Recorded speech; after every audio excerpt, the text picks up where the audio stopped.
Энэ удаагийн хуралдаанаар мал аж ахуйн болон төвс өрн газруудын өвлжилтийн бэлтгэл ажлыг хангуулах Монгол Улсын засгийн газар, Улсын онцгой комисс, аймгийн засаг даргын албан даалгаврын хүрээнд өвлжилтийн бэлтгэлээ сайтар хангаж ажиллах үүрэг чиглэлийг өгсөн юм а. Мөн байгууллагуудын дарга нарын хувьд бол бүгд амарсан амралтын байдалтай байгаа учраас энэ хүмүүсийг бол яаралтай буцааж ажилд нь оруулж за мөн өвлжилтийн талаар яаралтай ажлуудыг бол зохион байгуулахаар чиглэлүүд бол яригдж байна.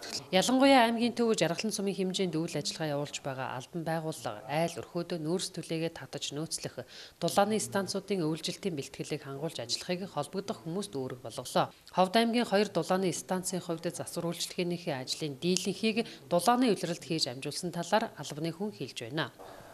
2 дулааны станцын хувьд бол нүүрс татаа авалт хамгийн тулгымцсан асуудал байгаа. За бусдаар бол яг засвар үйлчилгээнийхээ ажлуудыг бол энэ амралтын дулааны улиралтай ер нь хийгээд ингээд нэг 70 орчим хувьтай бол яваа. Аймгийн төвийн өвлжилтийн бэлтгэлийг хангуулах нэг чухал ажил бол дулааны станцуудын нүүрс татан авалт болж байна. Моинко компанитай гэрээ байгуулж нүүрсээ нөөцлөхөөр ярьж байгаа ч энэ асуудлаар одоогоор тус компани аймаг орон нутагт хамтын ажиллагааны гэрээ хараахан байгуулаагүй ч ойрын хугацаанд энэ асуудал нэг тийш эцэслэн шийдвэрлэгдэнэ гэдгийг энэвээр ирсэн юм а. Юутаач ирэх өвөл хавартаа цаг мал хүндэрч болзошгүй учраас эртнээс бэлтгэлээ базаах нь эрсдлийг хохирол багтаад авах нэг нөхцөл бүрдэх юм а.